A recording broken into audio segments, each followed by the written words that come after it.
There are two moves in mindfulness, really. One move is about letting go of the unwholesome, letting go of stuff that's, the suffering of things. And the other is, the second move is to cultivate the wholesome and to keep it around, which is a harder move for us. That's not our typical move. We tend to either not notice so much when the wholesome is around, we're just kind of in it and plow through that moment and on to the next. Or it just fades away so quickly that we didn't really quite capture it while it was happening. I think sometimes, like when I was younger, there was this favorite dessert I had. It was a chocolate lava cake. I remember it so well. And I remember once that I ate it so fast. It was at the last bite. It was like, oh my goodness, I haven't even tasted this thing. And gratefully, I had one bite left and I could do that. But it's the recognition that, when joyful things are present, delightful things are present, when moments of kindness or gratitude or generosity occur, we don't necessarily land in the noticing of it and then savor it when it happens. And we don't know how to savor it.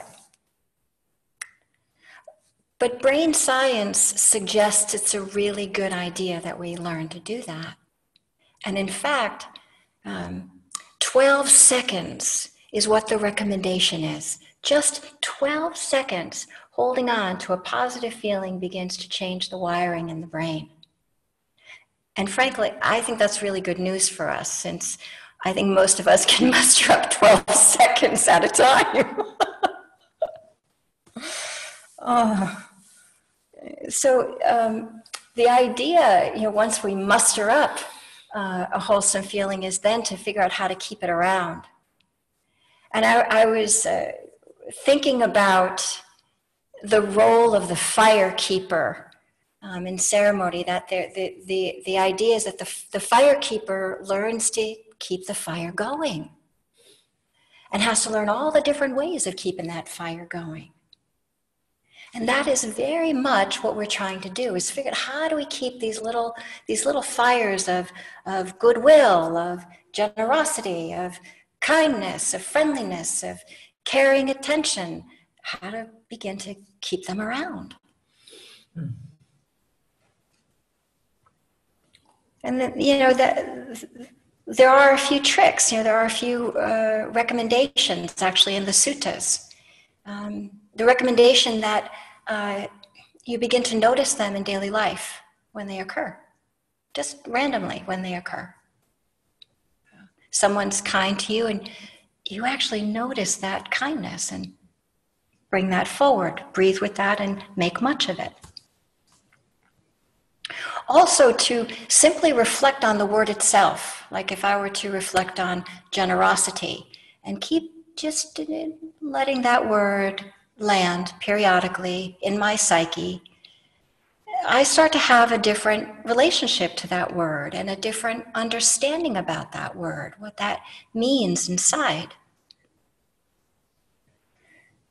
The third way of actually bringing it around is to bring it forth in meditation for contemplation. So you learn to bring that word forward, or that concept forward, and you learn to bring that inside and really feel what that feels like. And that experiential knowing from bringing it forward in our mind in that way begins to deepen our sensibility to it. It begins to strengthen our ability to feel it more easily. And the last thing is actually embodying it, which I would say is more of a continuation of a daily life practice or on the cushion. How much can we really embody it? Body, breath, heart, mind, that experience. So what I would like to invite us to do today is actually to play around with a particular wholesome quality, and that wholesome quality is gratitude. And I would like us to play a game where we try to hold on to it for 12 seconds. We breathe life into that experience and ride that wave for as long as we can. But see if we can begin to really make contact with it, and repeatedly over the course of the meditation, 12 seconds at a time. And why I'm picking gratitude is that it's my personal favorite. It's my go-to, because what it does is it turns the ordinary, what we have, into enough. The ordinary, what we have, into enough. Like, it's near at hand for me to wake up in the morning and to reflect quickly on the fact that I woke up and that I'm alive and that I'm breathing, that the body is moving, the mind is thinking, and I can feel. And right there is a whole ton of blessings that are easily available to me if I just turn my attention to it. So gratitude is something that I think is one of those easier ones if we can begin to just like look for it in everyday life. There's so many little moments where we can feel grateful for something happening or for breathing.